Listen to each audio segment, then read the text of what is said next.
In 1944, during the height of the Second World War, a German U-boat slipped beneath the waves and vanished without a trace.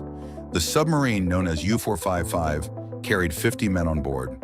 For decades, families, historians, and even the German Navy had no answers about what had happened to them. It was as if the sea itself had swallowed the vessel whole. For 66 years, U-455 remained a mystery. And then, in the waters off the Bay of Genoa, Italian diver Roberto Rinaldi made a chilling discovery.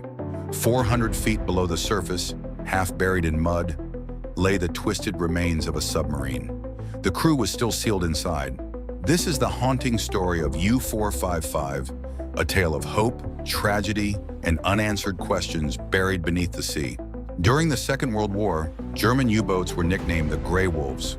These submarines prowled the Atlantic Ocean, striking fear into Allied supply convoys. They operated in wolf packs, swarming merchant ships and leaving behind burning wrecks. Nazi propaganda celebrated these submarines as symbols of power and invincibility. Their crews were considered the elite of the Navy, men who lived and died beneath the sea. But the fate of U-455 told a different story. When Rinaldi and his team first laid eyes on the submarine, its bow was pointing upward, almost as if it had frozen in the moment of its last desperate ascent. The hull was encrusted with marine growth, hiding its identity. There were no numbers, no insignia, no easy way to know which U-boat this was. The entrance hatch was sealed by twisted metal, as though the ocean itself had locked the crew inside forever. Realizing the enormity of what they had found, Rinaldi reached out to two submarine historians, Mark and Luke Breyer, curators of the Atlantic Wall Museum. Together, they began the painstaking process of piecing the mystery together. The divers could only learn so much from the wreck, so the team turned to military archives. In Freiburg, Germany, they uncovered records revealing that only 3 U-boats were unaccounted for in the Mediterranean. Among them was U-455, a Type 6 IC submarine built in Kiel and launched in 1941. It was commanded by Hans Heinrich Giesler, a career officer who had guided his crew through both failure and success. At first, U-455 was assigned to the Norwegian coast, hunting for Allied vessels. Its first mission yielded nothing but frustration, but soon it was redeployed to the Atlantic. Here, the submarine finally found success, sinking 2 Allied ships, the British Workman and another cargo vessel.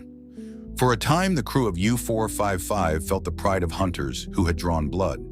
But by 1943, the tide of war was turning. Allied forces had improved their defenses. Radar, sonar, and depth charges turned the hunters into the hunted. Many U-boats never returned from their missions. In January 1944, U-455 received new orders: enter the Mediterranean and disrupt Allied shipping. But to do so, it had to cross the Strait of Gibraltar, one of the most heavily defended waterways in the world. Waiting for nightfall, the submarine submerged and used powerful ocean currents to slip through the narrow passage. For 40 hours, it crept forward, avoiding patrols and minefields. Miraculously, it made it through. The crew must have celebrated that night, believing they had beaten the odds. But fate had other plans. Theories of a tragedy. Shortly after entering the Mediterranean, U-455 was ordered to the Italian coast. It never arrived. For decades, historians debated what had happened. Minefield accident.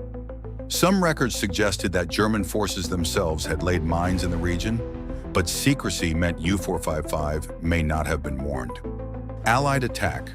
Others believed the submarine was spotted and destroyed by Allied aircraft or ships. Mechanical failure. A sudden breakdown might have sealed the crew's fate. When divers explored the wreck, they found vital clues. The periscope was still raised, indicating the U-boat had been navigating close to the surface. The rear of the vessel was missing, consistent with a catastrophic explosion, but the exact cause remains uncertain to this day. In the archives, researchers uncovered the names of the men who sailed aboard U-455. Most perished beneath the waves, but 2 men escaped this fate. Gerhard Schwartz and Helmut Spitzer had been reassigned to training duties before the final mission. They survived the war and later shared memories of life aboard U-455, stories of camaraderie, of fear, of endless days spent in the claustrophobic darkness of the submarine. In his later years, Schwartz traveled to Genoa. Standing at the shoreline, He paid tribute to the 50 comrades who never returned. For him, the wreck was not just steel and rivets, it was a grave.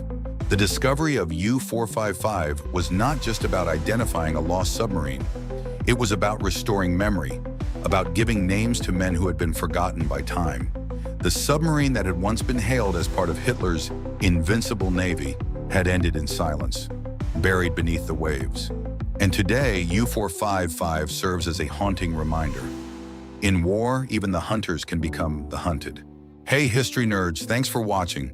Don't forget to like, subscribe, and hit that notification bell to stay updated on more deep dives into the past. Got any other historical mysteries you'd like us to explore? Drop them in the comments below. Until next time, keep exploring.